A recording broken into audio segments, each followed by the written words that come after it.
الحمد للہ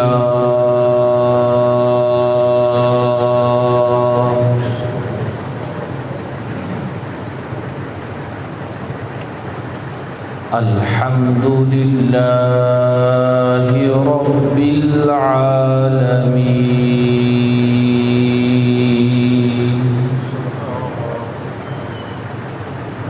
والصلاة والسلام على سيد الأنبياء والمرسلين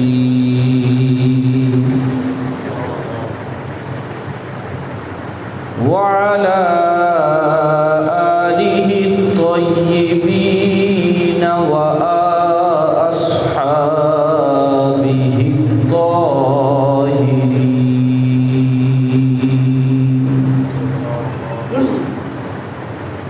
أما بعد فأعوذ بالله من الشيطان الرجيم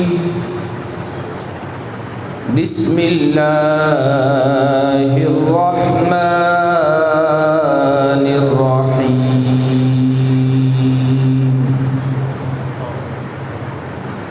قال الله تبارك وتعالى في كلامه المجيد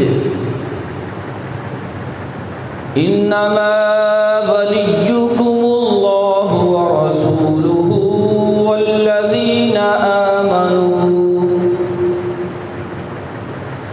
والذين آمنوا الذين يقيمون الصلاة ويؤتون الزكاة وهم راكعون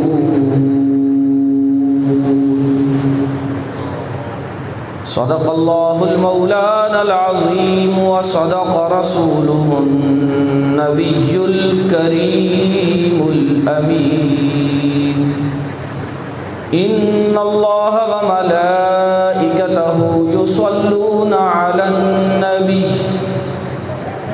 يا أيها الذين آمنوا صلوا عليه وسلموا تسليما درود و سلام الصلاة والسلام عليك يا رسول الله وعلى آلك وأصحابك يا حبيب الله الصلاة والسلام عليك يا نبي الله وعلى آلك وأصحابك يا خاتم النبيين معزز و محترم سامعین کرام، ماہ رمضان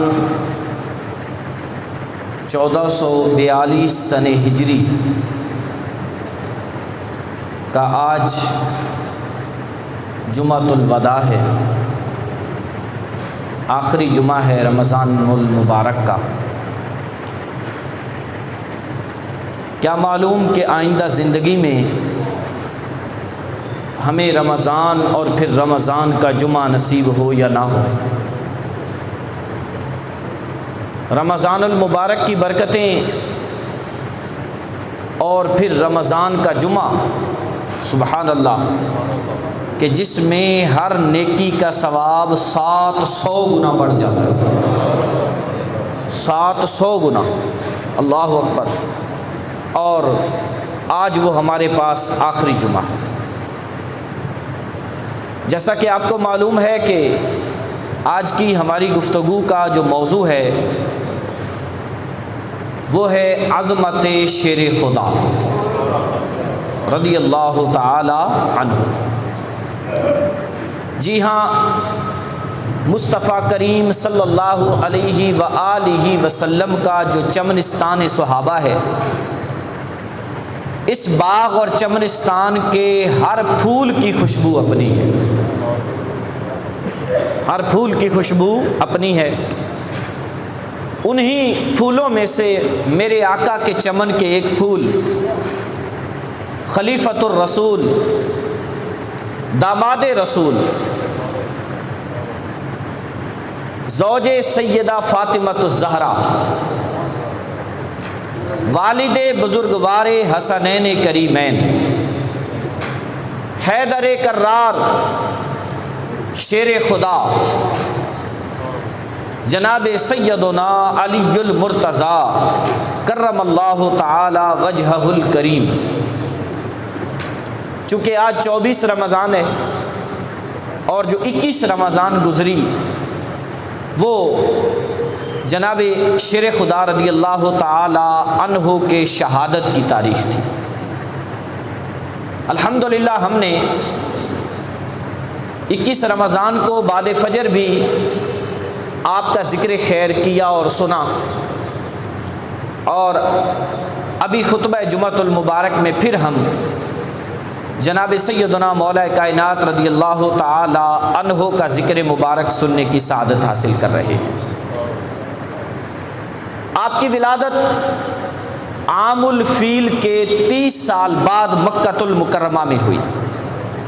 عام الفیل کہتے ہیں اس سال کو جس سال ابرہہ نامی کافر ہاتھیوں کا لشکر لے کر مکے پر چڑھائی کرنے آیا تھا، اسے کہا جاتا ہے عام الفیل۔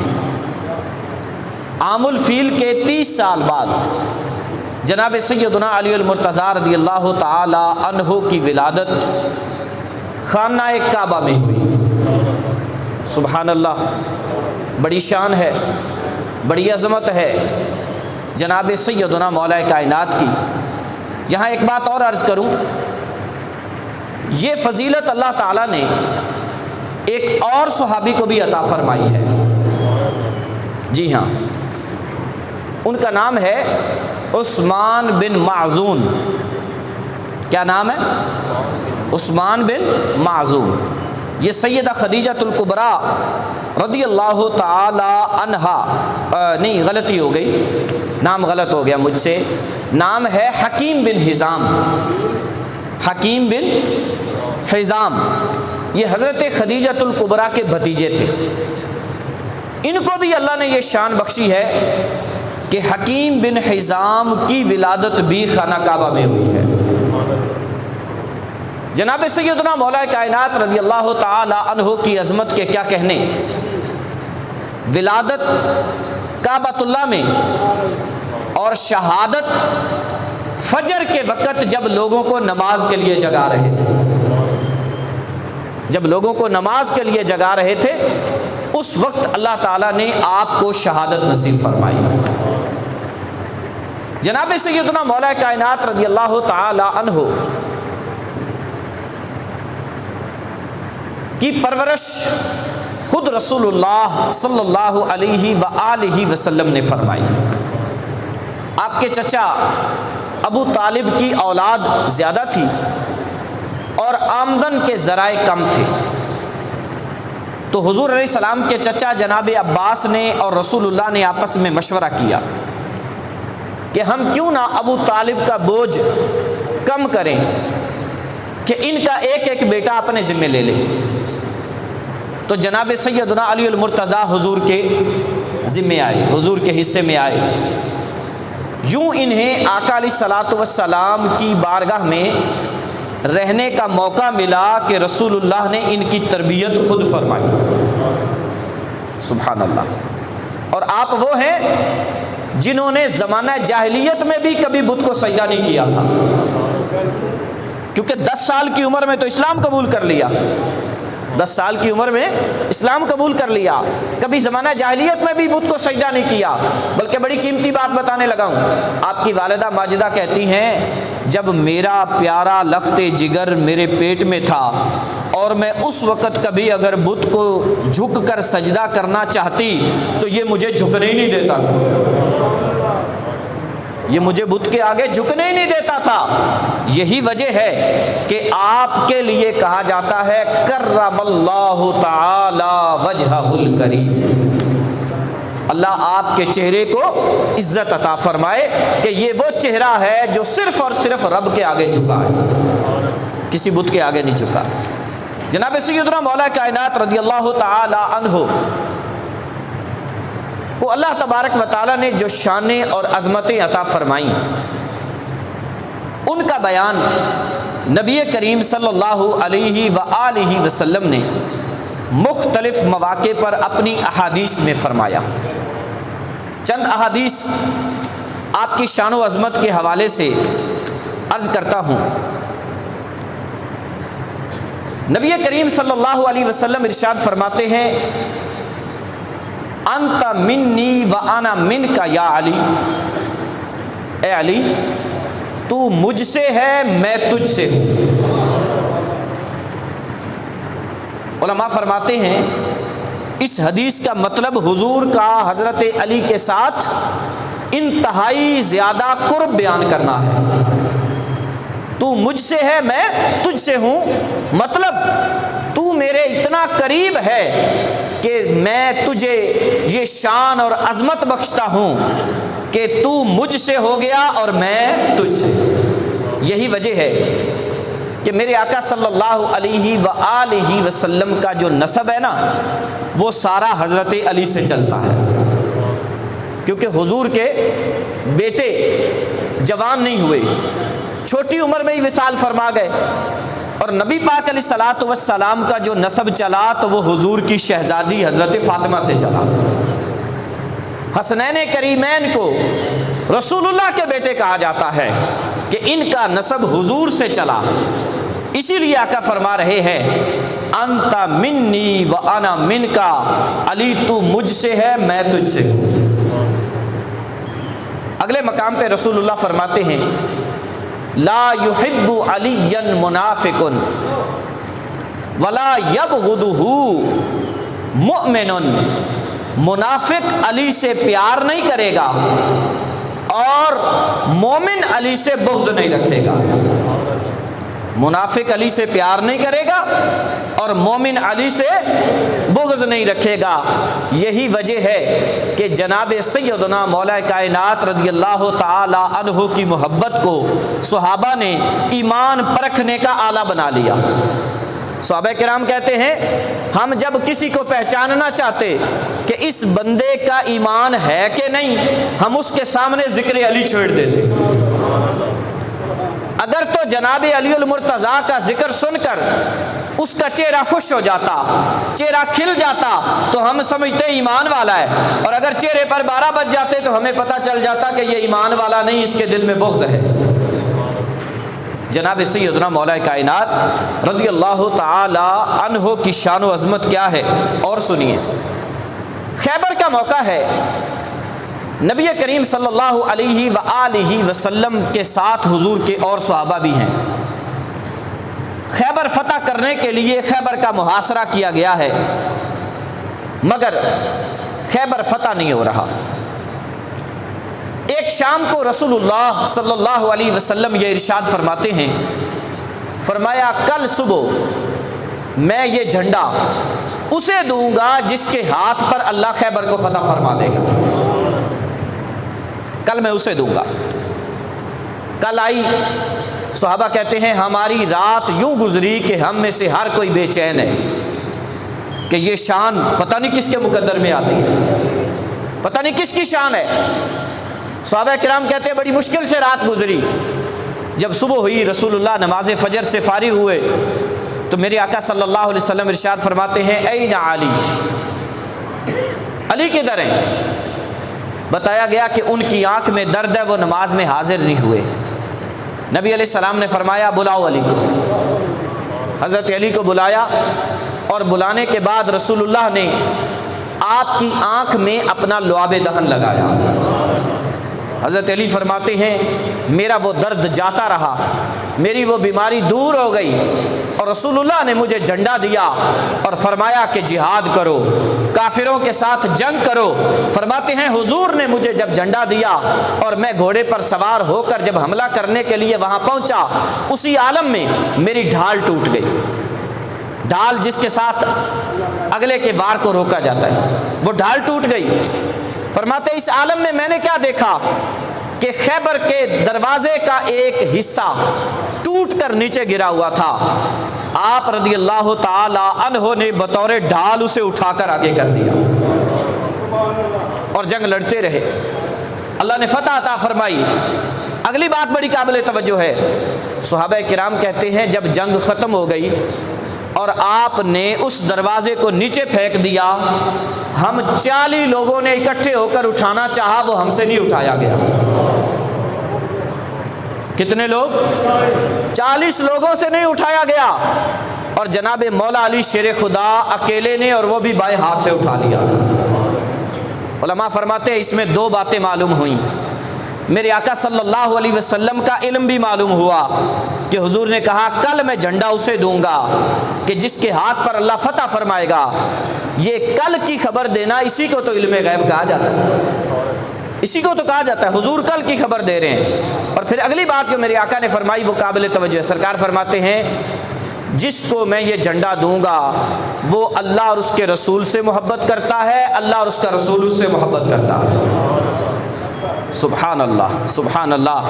ہم میں سے ہر کوئی یہ تو کہتا ہے کہ مجھے اللہ رسول سے پیار ہے، اور ہر مسلمان کو ہوتا بھی ہے، لیکن کیا ہی بات ہے کہ جب خود اللہ کا رسول فرما دے کہ یہ اللہ رسول سے محبت کرتا ہے، اللہ رسول اس سے محبت کرتا ہے، تو پھر بات ہی کیا ہے کہ ہم میں سے تو ہر کوئی دعویٰ کرتا ہے کہ اگر رسول اللہ فرما دے تو پھر اس بات کی اور کیا شان اور عظمت ہو سکتی ہے۔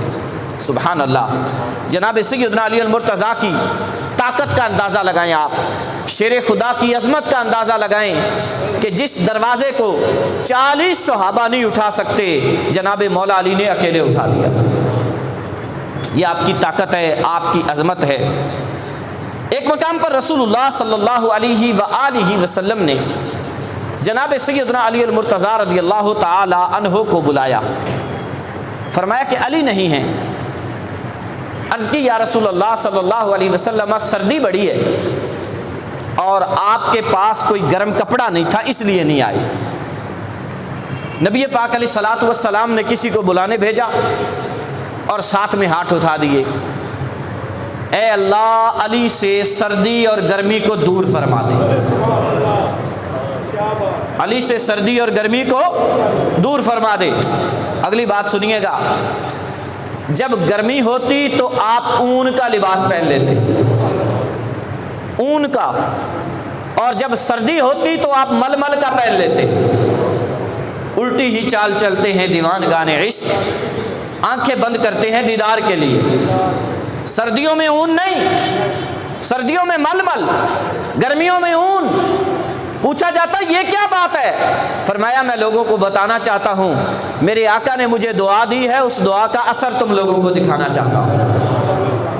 میرے آقا صلی اللہ علیہ وسلم نے مجھے یہ دعا دی ہے، اب میرے لیے سردی بھی ختم ہو گئی، میرے لیے گرمی بھی ختم ہو گئی، اس لیے میں سردیوں میں ململ بھی پہن لوں تو مجھے سردی نہیں لگتی، اور میں گرمیوں میں اون کا لباس بھی پہن لوں تو مجھے گرمی نہیں لگتی، کیونکہ رسول اللہ نے مجھے دعا عطا فرمائی ہے۔ یا ایک حدیث حضور کی دعا کے متعلق عرض کر کے پھر آگے بڑھتا ہوں۔ میرے آقا کی دعا کی کیا ہی باتیں ہیں۔ حضرت بلال کہتے ہیں فجر کا موقع ہے، میں نے اذان کہی اور رسول اللہ تشریف لے آئے، جماعت کا ٹائم ہو گیا، نمازی ایک بھی نہیں۔ صحابہ سے کیا تصور ہو سکتا ہے کہ وہ نماز پڑھنے نہ آئے؟ جناب سیدنا بلال کہتے ہیں حضور نے مجھ سے فرمایا بلال آج خیر ہے؟ صحابہ آئے نہیں۔ عرض کی یا رسول اللہ سردی بڑی ہے، اور وہ ایام ہی ایسے تھے ان کے پاس گرم لحاف نہیں ہوتے تھے، گرم چادریں نہیں ہوتی تھیں، بڑی مشکل سے تن ڈھکنے کو کپڑا ہوتا تھا۔ میرے آقا صلی اللہ علیہ وسلم نے ہاتھ اٹھائے، اے اللہ میرے صحابہ سے سردی کو دور فرما دے۔ مصطفیٰ کی دعا، ادھر سے ہاتھ اٹھتے ہیں ادھر سے اللہ قبولیت عطا فرما دیتا ہے۔ حضرت بلال کی سنیے گا، آپ کہتے ہیں تھوڑی دیر بعد میں نے دیکھا کہ مسجد میں صحابہ آنے شروع ہو گئے، حتیٰ کہ مسجد کھچا کھچ بھر گئی۔ کہتے تھوڑی دیر پہلے سردی تھی جس کی وجہ سے آیا کوئی نہیں، اور اب کیا حال تھا؟ وَكَانُوا يَتَرَوَّحُونَ بِأَصْوَابِهِمْ، میں نے دیکھا کہ وہ اپنے کپڑوں سے پنکھے بنا کر ہوا جھول رہے تھے۔ وہی ٹائم ہے، وہی فجر کا ٹائم ہے، ٹائم بدلا نہیں ہے۔ یہ نہیں کہ گرمیوں کا موسم آ گیا تھا، وہی دن ہے، وہی ٹائم ہے، فجر کا وقت ہے۔ ادھر سے صحابہ آتے نہیں کہ سردی بڑی ہے، جب حضور دعا کرتے ہیں تو موسم یوں بدل جاتا ہے کہ صحابہ کرام اپنے کپڑوں سے پنکھے بنا کر جھول رہے ہیں۔ اجابت کا صحرا، عنایت کا جوڑا، دلہن بن کے نکلی دعائے محمد صلی اللہ علیہ وسلم۔ اجابت نے جھک کر گلے سے لگایا، بڑھی ناز سے جب دعائے محمد صلی اللہ علیہ وسلم۔ ہم جناب سیدنا علی المرتضیٰ رضی اللہ تعالیٰ عنہ کی شان و عظمت سن رہے تھے۔ نبی کریم صلی اللہ علیہ وسلم نے ایک مقام پر فرمایا، اے میرے صحابہ سنو، ہم میں سے ہر کوئی اس بات کا مشتاق ہے کہ اللہ مجھے جنت عطا فرمائے۔ جنت کا مشتاق ہم میں سے ہر کوئی ہے۔ مزہ تو تب ہے کہ جنت بھی کسی کی مشتاق ہو۔ مزہ تو تب ہے کہ جنت کہے کہ فلاں بندہ میرے اندر آئے۔ آؤ بتاؤں وہ کون لوگ ہیں؟ میرے آقا فرماتے ہیں ان الجنت تشتاق الی ثلاثہ، جنت تین بندوں کی مشتاق ہے، جنت چاہتی ہے یہ تین میرے اندر آنے چاہیے۔ آقا کون کون ہے؟ فرمایا علی و عمار و سلمان۔ علی ہے، عمار بن یاسر ہے، سلمان فارسی ہے۔ یہ وہ صحابہ ہے جن کے لیے جنت بھی مشتاق ہے، جن کی جنت مشتاق ہے۔ سبحان اللہ کہ یہ میرے اندر آئیں۔ سبحان اللہ، سبحان اللہ۔ یہاں ایک بات کی وضاحت کروں گا، اس طرح کی فضیلت والی حدیثیں سن کر کسی کے ذہن میں فطور نہیں آنا چاہیے۔ اس کا مطلب ہے کہ حضرت ابو بکر اور حضرت عمر کی جنت مشتاق نہیں ہے، اس طرح کا فطور نہیں آنا چاہیے، کیونکہ یہ میں پہلے کہہ چکا ہوں، حضور کے صحابہ ہیں ایک چمنستان، ایک باغ، اور ہر باغ میں پھول کی خوشبو کیا ہوتی ہے؟ اپنی۔ ہر کسی کی فضیلت اپنی اپنی ہے، جس کو جو فضیلت ملی ہے اللہ اور اس کے رسول نے عطا فرمائی ہے۔ اس کا یہ مطلب نہیں کہ ہم دوسروں کے متعلق بدگمانی کرنا شروع کر دیں۔ اور سنیے جناب سیدنا مولا کائنات رضی اللہ عنہ کی شان۔ نبی پاک صلی اللہ علیہ وآلہ وسلم، فجر کا وقت ہے، ایک دن اور حضور نے دیکھا کہ حضرت علی نہیں آئے۔ سرکار نے بلایا، جواب ملا کہ آپ فرماتے ہیں کہ مجھے ابھی حاجت غسل ہے، میں کر کے پھر آؤں گا۔ نبی علیہ الصلوۃ والسلام نے پھر پیغام بھیج دیا، علی کو بلا لاؤ۔ آپ نے عرض کی یا رسول اللہ مجھے یہ حاجت ہے۔ سنیے گا حضور کی عطا، فرمایا علی ویسے تو مسجد میں جنبی بندہ نہیں آ سکتا، جس پر غسل فرض ہو وہ مسجد میں نہیں آ سکتا، لیکن تیرے اور میرے لیے اجازت ہے، ہم اس حال میں بھی مسجد میں آ سکتے ہیں۔ سبحان اللہ۔ یہ میرے آقا صلی اللہ علیہ وسلم کا اختیار بھی ہے کہ رسول اللہ جس کے لیے جو چاہیں حلال فرما دیں۔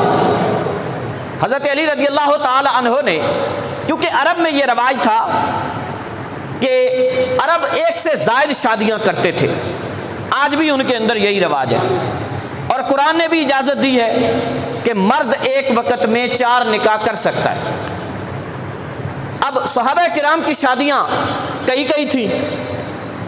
حضرت علی رضی اللہ تعالی عنہ کو ابو جہل کی بھتیجی کی طرف سے پیغام نکاح آیا۔ ابو جہل کا جو بھائی تھا اس نے حضرت علی کو اپنی بیٹی کا پیغام نکاح بھیجا، علی اگر تم چاہو تو میری بیٹی سے نکاح کر لو۔ حضرت علی نے ابھی کوئی جواب نہیں دیا کہ یہ خبر رسول اللہ کو پہنچ گئی۔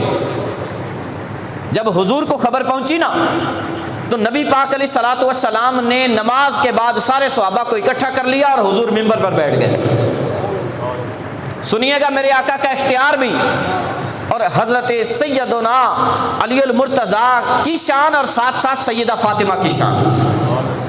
میرے آقا فرماتے ہیں ویسے تو تم میں سے ہر کسی کو اجازت ہے کہ وہ ایک وقت میں 4 نکاح کر سکتا ہے، لیکن علی سنو، جب تک تیرے نکاح میں میری بیٹی فاطمہ ہے تو کسی اور سے نکاح نہیں کر سکتا۔ اور سن علی، نبی کی بیٹی اور نبی کے دشمن کی بیٹی ایک گھر میں اکٹھی نہیں ہو سکتی۔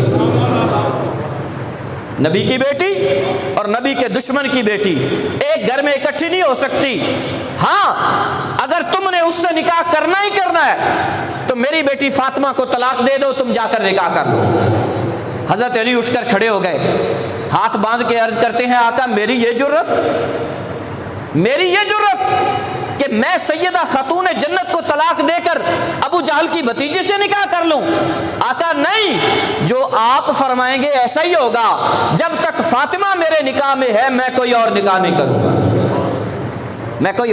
کروں گا۔ جناب سیدنا علی المرتضیٰ رضی اللہ تعالی عنہ فرماتے ہیں جب رسول اللہ نے مکہ فتح کیا نا اور حضور فاتحانہ شان سے خانہ کعبہ میں داخل ہوئے، وہی مسجد الحرام، وہی خانہ کعبہ کہ جب میرے آقا نے اعلان نبوت فرمایا تو کفار مکہ نماز پڑھنے بھی نہیں آنے دیتے تھے۔ حضور اگر کبھی نماز پڑھتے تو تکلیفیں دیتے۔ آج میرے آقا یہاں فاتحانہ شان سے آئے، فاتح ہو کر آئے۔ حضور جب آئے تو حضور علیہ الصلوۃ والسلام کے لیے کعبۃ اللہ المشرفہ کا دروازہ کھولا گیا۔ حضور اندر تشریف لے گئے، اندر جا کر دیکھا کہ کعبے کی دیواروں پر تصویریں بنی ہوئی ہیں، بت بھی تھے، وہ اٹھوا دیے، توڑ دیے۔ سرکار فرمانے لگے یہ تصویریں بھی نہیں ہونی چاہیے، ان کو بھی مٹانا ہے ہم نے۔ نبی پاک علیہ الصلوۃ والسلام کے خدمت میں حضرت علی حاضر ہوئے، عرض کی آقا میں نیچے بیٹھ جاتا ہوں، آپ میرے کندھوں پر سوار ہو جائیں اور جہاں جہاں تک ہاتھ پہنچتا ہے آپ ان تصویروں کو مٹا دیں۔ نبی پاک کا جواب سنیے گا، سرکار فرمانے لگے علی تو میرا وزن نہیں اٹھا سکتا، تو میرا وزن نہیں اٹھا سکتا۔ اور اب سرکار نے فرمایا علی میں بیٹھتا ہوں تو میرے کندھوں پر سوار ہو جا۔ کیا شان ہے جناب مولا علی کی کہ رسول اللہ کے کندھوں پر سوار ہیں۔ اور حضرت علی کیا کہتے جب میں حضور کے کندھوں پر سوار ہوا اور ہاتھ میں نے بڑھایا تو مجھے آج یوں لگ رہا تھا کہ اگر تھوڑا اور اونچا کروں گا تو یہ جنت میں بھی پہنچ جائے گا، میں آسمانوں کو بھی چھو لوں گا۔ میں رسول اللہ صلی اللہ علیہ وسلم کے کندھوں پر سوار تھا۔ یہاں پر علماء کرام ایک بڑا پیارا نکتہ بیان کرتے ہیں، کہتے غار ثور پر جاتے ہوئے جناب صدیق اکبر نے بیٹھ کر عرض کیا تھا آقا آپ میرے کندھوں پر سوار ہو جائیں، میں آپ کو اٹھا کر لے جاتا ہوں۔ سرکار نے وہاں نہیں فرمایا تھا ابو بکر تو میرا وزن نہیں اٹھا سکتا، اشارہ کرنا مقصود تھا کہ میرے بعد وہی خلیفہ بنے گا جو میرا وزن اٹھا سکے گا، اور ابو بکر وہ ہے جس کو اللہ نے یہ توفیق عطا فرمائی ہے۔ ابو بکر وہ ہے جس کو اللہ نے یہ توفیق عطا فرمائی ہے۔ جناب سیدنا علی المرتضیٰ کرم اللہ تعالی وجہہ الکریم کی شان و عظمت کی کیا ہی باتیں ہیں۔ جی ہاں، نبی کریم صلی اللہ علیہ وسلم ایک مقام پر فرماتے ہیں النظر الی وجہ علی عبادہ، علی کے چہرے کو دیکھنا بھی عبادت ہے۔ اللہ اکبر، اللہ اکبر، کتنی بڑی شان ہے۔ حتیٰ کہ حضرت عائشہ کہتی ہیں میں نے دیکھا کہ ایک دن ابا جی حضور کی بارگاہ میں بیٹھے ہوئے تھے اور اس ادھر سے حضرت علی بھی موجود تھے۔ میں نے اپنے والد گرامی کو دیکھا کہ وہ ٹک ٹکی باندھ کے حضرت علی کے چہرے کو دیکھے جا رہے ہیں۔ میں نے بعد میں پوچھا ابا جی خیر ہے؟ تو والد گرامی فرمانے لگے بیٹی میرے آقا نے تو فرمایا ہے علی کے چہرے کو دیکھنا بھی عبادت ہے، تو میں علی کے چہرے کو دیکھ کر عبادت کر رہا تھا۔ سبحان اللہ۔ کہیں فرمایا ذکر علی عبادت ہے، کہیں فرمایا علی رضی اللہ تعالی عنہ کے چہرے کو دیکھنا عبادت ہے۔ حضرت سیدنا علی المرتضیٰ کرم اللہ تعالی وجہہ الکریم کی کرامات بھی بہت ساری ہیں۔ اب آپ کی ایک دو کرامتیں میں آپ کو سناتا ہوں۔ جناب سیدنا علی المرتضیٰ کی خدمت میں لوگ آئے اس وقت کے جب آپ کوفہ میں تھے، اور آ کر کہا جی کہ دریائے فرات میں طغیانی آ گئی ہے، اور طغیانی اتنی ہے کہ ہماری فصلیں بھی ڈوب جائیں گی، قریب قریب جو بستیاں ہیں وہ بھی ڈوب جائیں گی، آپ کچھ کیجئے۔ جناب سیدنا علی المرتضیٰ رضی اللہ تعالیٰ عنہ گھر گئے اور وہ جوڑا زیب تن فرمایا جو حضور نے عطا فرمایا تھا، سر پہ امامہ خود رسول اللہ کا پہنا جو حضور نے پہنا تھا۔